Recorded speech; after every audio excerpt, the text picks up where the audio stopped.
Camp Aliceville, Alabama, March 1944. Hayman Erica von Starden was frozen in place at the barracks window, her eyes fixed on a sight that sent a chill down her spine. 3 American fighter planes soared across the clear Alabama sky in a perfect, synchronized formation. Their unique shapes were easy to identify, even from a distance. She had seen intelligence photos of these planes and had read their technical details with a professional's doubt, but seeing them fly was a completely different experience. "What are those?" inquired Oberfeld Anna Kleine, who had come to stand beside her at the window.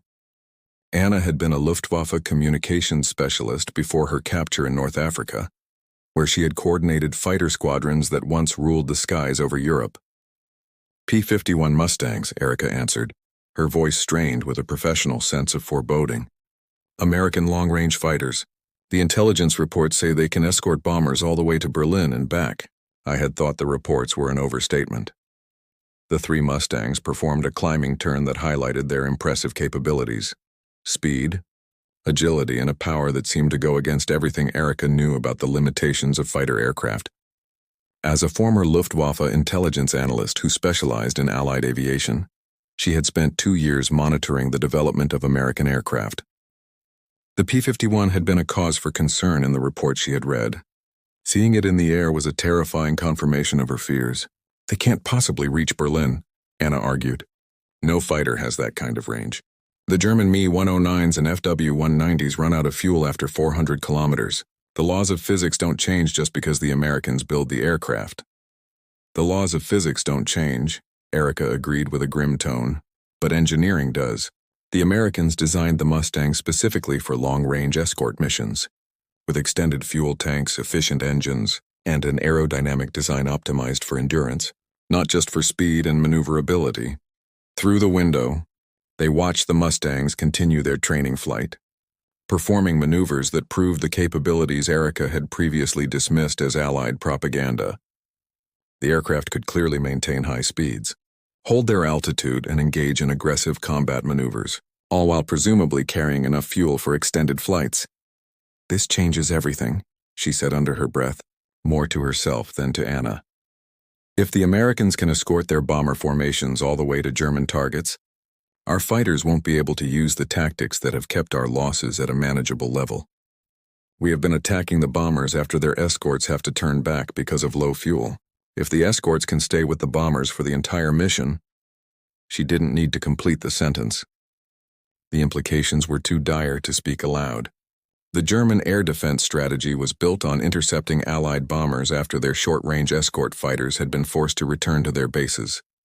If long-range escorts like the P-51 could accompany the bombers for the entire duration of their missions, German fighters would have to face fully protected bomber formations, with no unguarded moments to exploit. "The Luftwaffe will be annihilated," Anna said quietly, arriving at the same dreadful conclusion. "Our pilots are already stretched to their limits. Our aircraft production can't keep up with the American numbers, and now they are introducing fighters that take away our only tactical advantage." "Ladies," Sergeant Williams called from the entrance of the barracks, cutting short their analysis. "Colonel Morrison would like to see both of you in the administration building. It's about an educational program." As they made their way across the compound to the meeting, Erica's mind was racing with a professional anxiety that went beyond her status as a prisoner. She had served in Luftwaffe intelligence for 4 years, and had watched as German air superiority slowly dwindled with the improvement of Allied aircraft and tactics. But the P-51 was something different. It wasn't just a small improvement. It was a technological breakthrough that would completely change the dynamics of the air war. "Miss von Starden, Miss Kleine," Colonel Morrison said as he greeted them in his office. Several American aviation officers were also present, with technical manuals and aircraft photographs laid out on a large table. "We are starting an educational program where German prisoners with aviation expertise can learn about the development of American aircraft. The purpose is to demonstrate that Allied technological superiority is not just propaganda. It is an engineering reality that the German leadership has been hiding from its own people." Erica stared at the materials in front of her. Detailed technical specifications, performance data, production numbers, and operational reports on American aircraft, including the P-51 Mustang. Everything she had desperately tried to gather from fragmented intelligence reports during her time with the Luftwaffe was now being freely offered to her by her captors. "You want us to study your aircraft?" she asked, finding it hard to believe the American willingness to share such sensitive military information with enemy prisoners. "We want you to understand why Germany is losing the air war," Morrison clarified. "Not through claims of propaganda, but through a factual analysis of the comparative capabilities of our aircraft. You are both intelligent professionals who can recognize technical superiority when it is presented to you objectively." As Morrison began to outline the structure of the educational program, Erica realized she was facing something more unsettling than her captivity, or even the impending defeat of the German military. She was about to receive a comprehensive education on just how thoroughly American aviation technology had surpassed German capabilities. This knowledge would force her to reevaluate every assumption she had held about the superiority of the Luftwaffe throughout her entire military career. The P-51 Mustangs she had seen that morning were not a fluke or a piece of propaganda. They were proof of an American industrial and engineering power that German intelligence had consistently underestimated, and she was about to learn just how catastrophic that underestimation had been for Germany's military prospects. The aviation education program commenced the following morning in a makeshift classroom. Captain Robert Mitchell, a former P-51 pilot, stood before 23 German prisoners, all with backgrounds in aviation. The walls were covered with technical diagrams, and a scale model of the Mustang was prominently displayed on Mitchell's desk. "Ladies," he began in passable German, "I am going to teach you about the P-51 Mustang.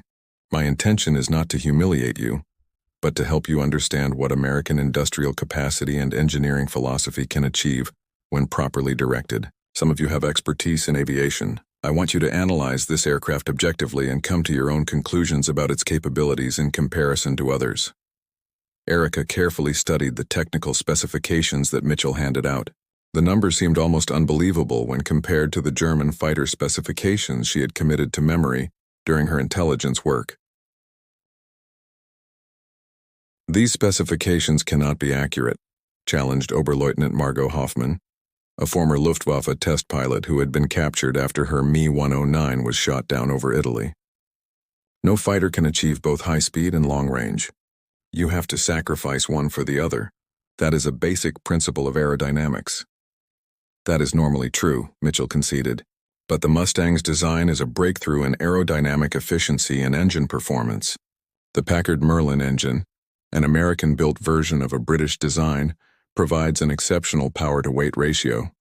The laminar flow wing significantly reduces drag, and external drop tanks extend its range without permanently compromising its performance."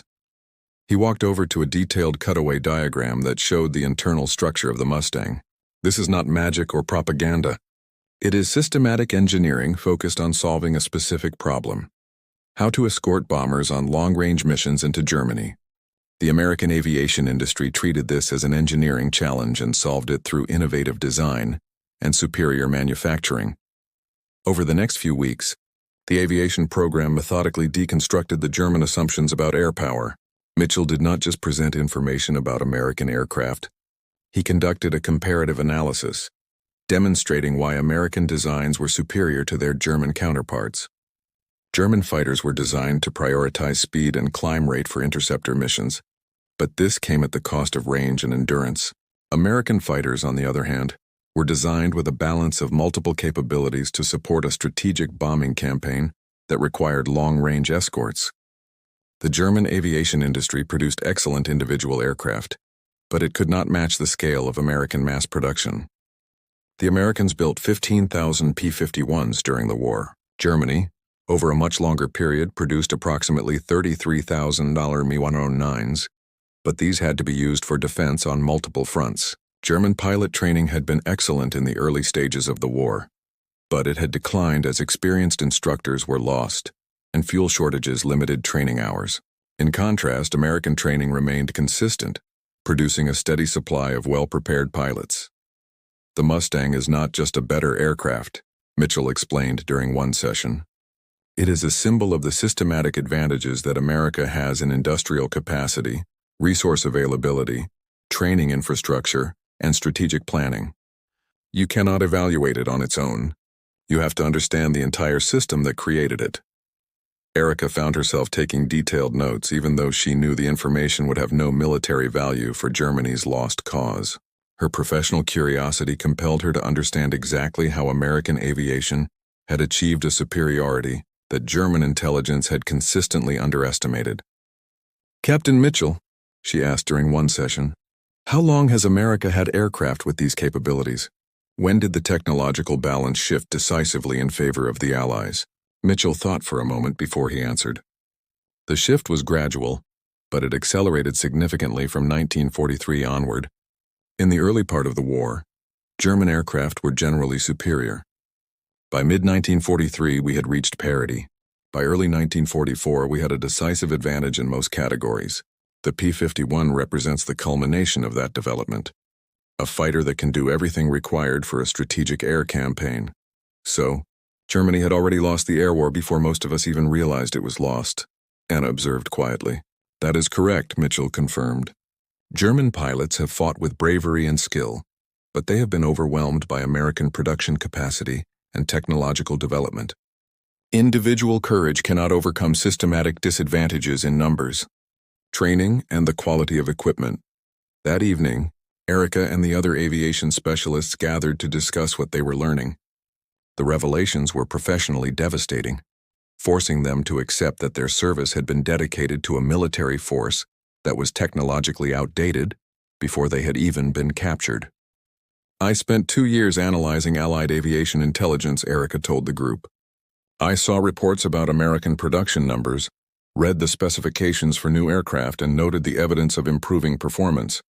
But I dismissed much of it as an exaggeration or propaganda. I convinced myself that German engineering superiority would prevail, despite the numerical disadvantages." "We all believe that," Margot replied. "The Luftwaffe culture emphasized pilot skill and aircraft performance in a way that made us blind to the systematic factors. We thought that individual technical excellence could overcome American mass production. We were wrong." The admission was painful, but as the evidence mounted through Mitchell's systematic education program, it became increasingly undeniable. 2 weeks into the aviation program, Colonel Morrison arranged for the German prisoners to visit a nearby Army Air Force training facility. There they could see the P-51 Mustangs up close and even sit in the cockpits to better understand the aircraft's design philosophy and operational features.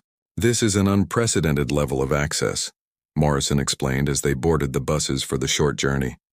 "We are allowing enemy aviation personnel to examine our frontline fighter aircraft in detail. We are doing this because we want you to understand, truly understand, that Germany's defeat is not due to a lack of courage or poor tactics, but to the systematic advantages that America has in technology and production."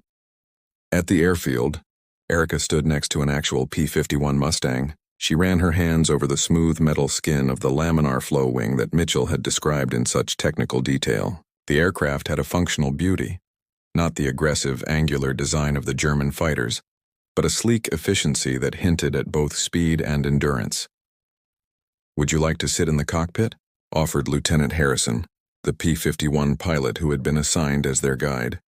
Erica climbed up onto the wing and settled into the pilot's seat. She immediately noticed the comfortable ergonomic design and the well-organized instrument panel. German cockpits were designed to prioritize performance over pilot comfort. This American design, however, seemed to be based on the assumption that keeping pilots comfortable during long missions was, in itself, a performance factor. "Notice anything interesting about the controls and instruments?" Harrison asked.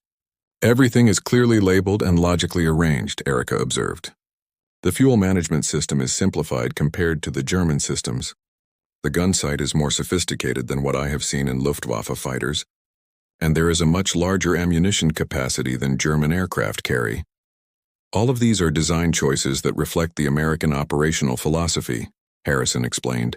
"We assume that missions will be long, that pilots will be in the cockpit for hours, and that they will need to manage the systems efficiently while maintaining their combat effectiveness. German fighters seem to be designed for short, intense intercept missions.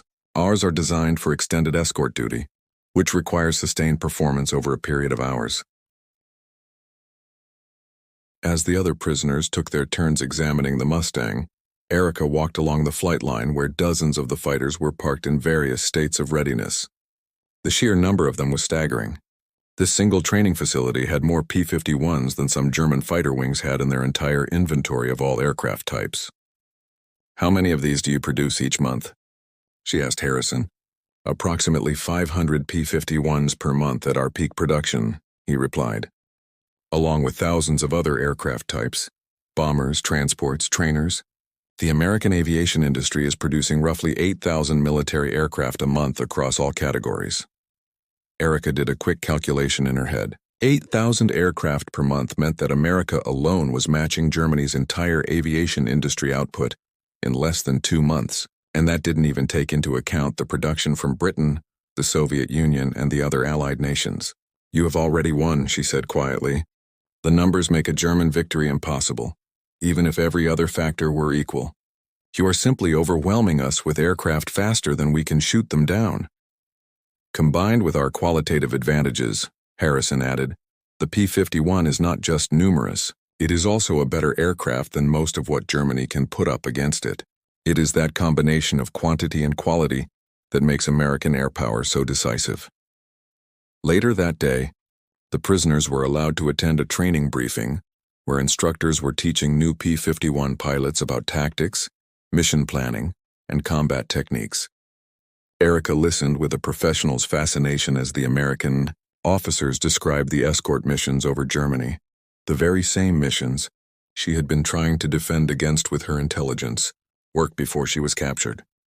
"The primary objective is to protect the bombers," the instructor explained. "The secondary objective is to engage German fighters when the opportunity arises. The P-51's range means that we can stay with the bomber formations for the entire mission, eliminating the fuel gaps that previously allowed German fighters to attack the unescorted bombers." "That is our death sentence," murmured Margot, who understood fighter tactics intimately from her experience as a test pilot. "Everything the Luftwaffe has done to survive against the Allied bombing campaign depends on attacking the bombers after the short-range escorts have turned back. If the escorts can stay for the entire mission, German fighters will have to continuously engage fully protected bomber formations. Our loss rates will become unsustainable." "It is already happening," confirmed Harrison, who had overheard her comment. "German fighter losses have increased dramatically since the P-51s began escorting the deep penetration missions. Your pilots are brave and skilled, but they are fighting against impossible odds, outnumbered, outperformed, and unable to exploit the tactical advantages that previously kept their casualties manageable." As they returned to Camp Aliceville that evening, Erica felt the weight of a professional knowledge that served no purpose other than to confirm just how thoroughly Germany had been outmatched. Everything she had dedicated her career to, Luftwaffe intelligence analysis, tactical assessment, strategic planning, had been based on fundamentally flawed assumptions about the relative capabilities of the two sides and America's industrial potential. "What do we do with this knowledge?" Anna asked during their evening discussion. "We are prisoners. Germany is losing, and now we understand exactly why our Air Force could not prevent that loss. What is the point of this education?" "Maybe that is the point," Erica suggested. "Morrison wants us to understand not just that we lost, but why we lost. That it was not a lack of German courage or competence, but the systematic American advantages that we never fully appreciated. Perhaps that understanding is meant to shape how we think about a post-war Germany." The suggestion sparked a heated debate about whether accepting American technological superiority was a form of pragmatic realism or a defeatist betrayal of their service to the Luftwaffe. But as they argued, Erica recognized that the education program was achieving its goal. It was forcing German aviation personnel to confront the objective evidence of American capabilities that German propaganda had consistently downplayed or denied. April 1944 brought an expansion of the aviation education program, which now included the study of American bomber tactics, production methods, and the strategic thinking that had led to the development of aircraft like the P-51. Captain Mitchell brought in guest lecturers, including aviation engineers, production managers, and strategic planners, who explained the systematic approach behind American air power. "The P-51 did not emerge from the mind of an isolated genius," explained Mr. Thompson. a civilian aviation engineer from North American Aviation. It was the result of a systematic problem-solving process. Identify a strategic requirement, engineer a solution, refine it through testing, and then mass-produce it efficiently. That process reflects the American industrial culture, which is pragmatic, engineering-focused, and production-oriented. He showed them photographs of the Mustang assembly lines, where hundreds of aircraft were being built simultaneously, using standardized components and efficient manufacturing techniques. The images were almost obscene to Erica, who understood how much German aviation production had been hindered by craft-based production methods that prioritized individual quality over mass quantity. German engineering is excellent, Thompson acknowledged. Your Me-262 jet fighter is technologically more advanced than anything we have produced. But you cannot build them in sufficient numbers to make a strategic difference. We can produce thousands of good enough P-51s, while you produce a few hundred superior but rare Me-262s. In modern warfare, quantity has a quality all its own. The observation stung because it was undeniably true. Erica had seen intelligence reports about the development of German jet aircraft and had been excited about their potential for technological superiority. But if the jets could not be produced in quantities large enough to affect the strategic outcome of the war, their technical excellence was militarily irrelevant. Miss von Staden, Morrison approached her after one of the sessions. I have noticed you taking extensive notes during these lectures. May I ask what you are learning from this program? That I was professionally incompetent, Erica replied with a bitter tone. I spent 2 years in Luftwaffe intelligence, analyzing Allied aviation capabilities, and I consistently underestimated America's industrial potential and its systematic approach to engineering. I saw the evidence of American superiority, but I dismissed it because it contradicted what I wanted to believe about German technological leadership. You were not incompetent, Morrison corrected her gently. You were operating within a system that rewarded optimistic assessments and punished realistic ones. The German intelligence culture did not want to hear that America was outproducing Germany by a factor of 5 or 10 to 1. That is not your failure. It is a systematic failure of the German leadership to accept uncomfortable truths. The perspective was both comforting and unsettling. If the failure of German intelligence was systematic rather than individual, it meant that the entire leadership of the Reich had been operating with a fundamentally distorted understanding of their relative capabilities and strategic prospects.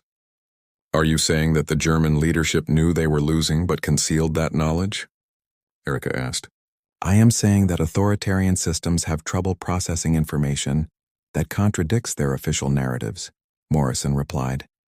American military culture encourages realistic assessment, even when the news is bad.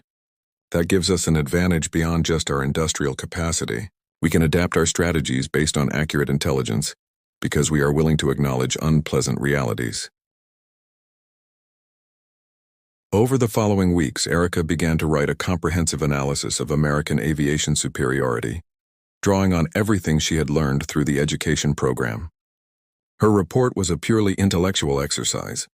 It had no military value for Germany's lost cause, but her professional pride drove her to understand and document exactly how German air power had been systematically defeated. Her analysis identified several key factors. American industrial capacity exceeded German production by a ratio of roughly 5 to 1 in aircraft, with even greater advantages in engines, components, and pilot training capacity. American aircraft design emphasized operational effectiveness over technical excellence, producing good enough aircraft in huge quantities rather than small numbers of technically sophisticated designs. American strategic planning prioritized systematic campaign goals over tactical performance, accepting higher individual mission losses in service of broader strategic objectives. American pilot training remained consistent throughout the war, while German training deteriorated due to fuel shortages, instructor losses, and shortened preparation times that sacrificed quality for quantity. This is an excellent analysis, commented Captain Mitchell after he had reviewed Erica's report. You have identified the core factors that gave America its decisive air superiority. Would you be willing to present this to the other German prisoners, to help them understand why the defeat of the Luftwaffe was not due to a lack of German courage or skill, but to systematic disadvantages that no amount of individual effort could overcome. The request transformed Erica from a student into a teacher, presenting uncomfortable truths to her fellow prisoners, who wanted to hold on to their belief in German military competence despite the mounting evidence of systematic failure. Her presentations were controversial, sparking heated debates about whether accepting American superiority was a form of pragmatic realism or a defeatist betrayal. "You are telling us that our service was meaningless," challenged one former Luftwaffe communications officer. "That German pilots died for nothing because industrial factors made victory impossible, regardless of their courage. I am telling you that individual courage and skill could not overcome the systematic disadvantages," Erica replied. "That is not to say that their service was meaningless. It is to acknowledge that our national leadership committed Germany to a war without a realistic assessment of our relative capabilities. The failure was strategic and political, not personal or tactical. The distinction was an important one for the prisoners, who were wrestling with the meaning of their military service and Germany's catastrophic defeat." The summer of 1944 brought news of the Allied invasion of Normandy and the accelerating German defeats on all fronts. For Erica and the other aviation specialists, the reports confirmed everything they had learned about America's military capacity. The air superiority they had studied in the abstract was now being applied operationally, with devastating effectiveness against the German forces. "The Luftwaffe is barely even contesting the airspace over Normandy," reported one newly arrived prisoner who had been captured during the invasion. "The Allied aircraft are operating almost unopposed. Our pilots are either dead, grounded due to fuel shortages, or simply overwhelmed by the numerical superiority." "It is exactly what you have been describing in your presentations, a systematic defeat through both quantitative and qualitative disadvantage." Erica felt no satisfaction in being proven right. Understanding why Germany was losing did not diminish the tragedy of that loss, or the human cost that was being paid by the German soldiers who were facing impossible odds. "Colonel Morrison," she said, approaching the camp commander during one of their regular consultations, "may I ask what will happen to this knowledge after the war? What is the purpose of educating German prisoners about American aviation superiority if Germany will be occupied and prevented from rebuilding its military capacity?" Morrison considered his response carefully. "The purpose is not military. It is psychological and political. We want the German people to understand that their defeat was not due to a betrayal or a lack of national will, but to the systematic American advantages that made a German victory impossible. That understanding might help a post-war Germany to accept its defeat and move toward reconstruction, rather than nursing grievances about a stolen victory." "You are trying to prevent another stab-in-the-back myth," Erica realized, referring to the false narrative that had poisoned German politics after the First World War. The claim that Germany had not been militarily defeated, but had been betrayed by internal enemies. "Exactly," Morrison confirmed. "If the German people understand that they were genuinely outmatched by America's industrial and technological capacity, they might be more likely to accept their defeat as a military reality, rather than a political betrayal. Your aviation education is part of a broader effort to help the German people process their defeat rationally, rather than emotionally." The conversation clarified the ultimate purpose of the education program. It was not to humiliate the German prisoners, but to help them, and through them, the post-war German society, to understand that their defeat was a reflection of systemic American advantages, rather than German weakness or betrayal. As the summer went on, Erica's role evolved from that of a student to an informal consultant, advising the American officers on how to present information about American capabilities in a way that the German prisoners could accept. Her unique position as a German aviation intelligence specialist who had personally studied both German and American aircraft gave her credibility with both audiences. "You have become quite influential," observed Captain Mitchell during one of their consultations. "The American officers trust your technical knowledge and the German prisoners respect your Luftwaffe credentials. That makes you a valuable bridge between former enemies." "I am just being honest about what I have learned," Erica replied. "The P-51 Mustang and the broader American aviation superiority are not propaganda. They are engineering realities that German intelligence and leadership consistently underestimated. Acknowledging that is not a betrayal. It is an acceptance of the evidence. In August, as the Allied forces approached Paris and the collapse of the German military accelerated, Morrison summoned Erica for a discussion about her post-war plans. "The war in Europe will likely end within a year," he said. "We are planning for the occupation and reconstruction programs. Would you be interested in helping to develop an aviation education curriculum for post-war German civilians, to teach them a realistic understanding of military technology and strategic thinking?" The offer surprised Erica, but it also made a certain kind of sense.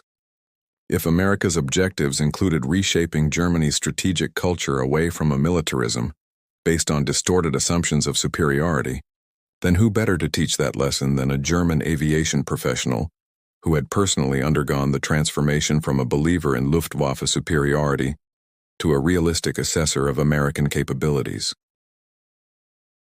"I will help," she agreed, "but I want to be clear about what I will be teaching.